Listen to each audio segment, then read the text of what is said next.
Ainsi donc, toute personne qui se livre au culte des Mengouma Madiba, donc des sirènes des eaux, au vaudou, au bouiti et au culte des crânes, virgule, est tout simplement en proie et sous l'influence des Médimo et Dinguet.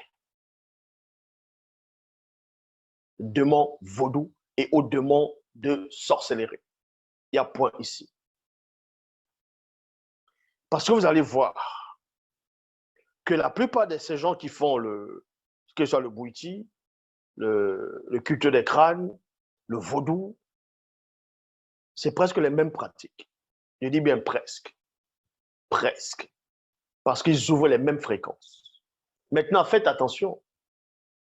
Il y a bouiti et bouiti. Il y a le bouiti que les non-initiés pratiquent, qui est une abomination, c'est-à-dire qui s'oriente au monde occulte. Il y a le bouiti maintenant des initiés, qui n'a rien à voir avec la sorcellerie. Ça, c'est deux choses. Mais ici, on parle du vaudou.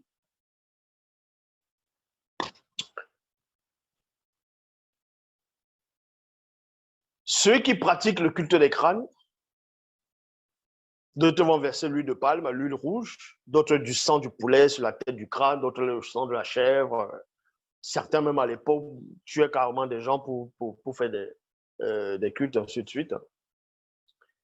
Et ils ont fait des cérémonies. Ils vont dire qu'ils entrent en contact avec leurs ancêtres ou avec les ancêtres et les dieux.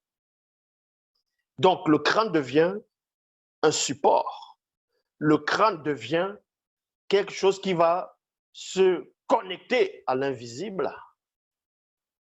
Le crâne devient une fréquence, un canal par où on va capter la fréquence du mort, du défunt, des dieux. Et non, c'est un canal faux. Le culte de crâne, ce sont les démons vaudous qui sont derrière. Ce sont les esprits de Python qui sont derrière. Ce sont les esprits familiers qui sont derrière. Ils travaillent tous ensemble, les démons de sorcellerie, pour vous faire croire au revenant, pour vous faire croire que le défunt, il est mort, que l'ancêtre, il est là, il va aller parler aux ancêtres pour qu'il y ait la tranquillité dans le pays. Non, mais imaginez un seul instant comment vous ne réfléchissez pas. Vous voyez un ancêtre qui est là, vous prenez son crâne, vous vous mettez à faire des sacrifices, à passer par ce soi-disant, par vos ancêtres, pour qu'ils intercèdent auprès des dieux, ou bien de Dieu. Comment vous allez le nommer, c'est votre problème là-bas. Pour vous aider, pour aider c'est-à-dire les vivants. Mais vous voyez que ça n'a même pas de sens, premièrement. Pourquoi ça n'a pas de sens? De les vivants, ces ancêtres, soi-disant ancêtres-là, de les vivants, ils passaient les temps, certains accouchaient avec les filles mineures, les doigts de cuissage, ils forçaient les filles au mariage, c'était des polygames, et la plupart, ils étaient sales, hygiènes, ils ne se nettoyaient pas, c'était des gens qui croyaient en Jésus. Vous dites, les religions dites révélées, ah, il faut les chasser, mais vos chefs traditionnels sont là, ils adorent ce Jésus, ils adorent le faux Dieu. Et vous osez dire que vous êtes les gardiens de la tradition. Quelle tradition? N'importe quoi. Et ils sont là. Ces soi-disant ancêtres, ils étaient là à une époque. Les missionnaires sont arrivés, on les a fouettés, certains, d'autres, on les a enlevés du continent.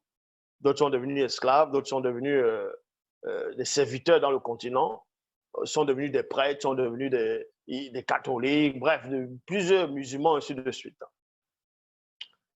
Vous avez accepté ces choses. Et quand vous mourrez, maintenant on dit que vous avez des pouvoirs. On doit intercéder auprès de vous. Mais si quand vous étiez vivant, vous n'avez pu rien faire, vous n'avez rien pu faire, vous pensez que c'est dans la mort que vous allez avoir un pouvoir. Vous pensez que c'est quand vous allez mourir que vous aurez le pouvoir d'agir dans le visible, alors que c'est quand on est vivant qu'on peut agir dans le visible. Donc, Les gens pensent que quelqu'un, il meurt, il a pris maintenant son esprit, il a des pouvoirs, il peut faire des choses, il va revenir. Tout ça, c'est le mensonge des démons vaudous pour vous faire croire à ces balivernes-là. Plus le temps passe, vous croyez toujours à ce genre de choses, mais vous n'avancez pas. Ça a changé quoi depuis? Vous êtes toujours là-dedans. Si vous êtes toujours là-dedans, il n'y a pas des ancêtres qui vous regardent. Il n'y a pas des ancêtres qui sont là auprès des dieux, qui sont en train de vous surveiller. Tout ça là, c'est du n'importe quoi.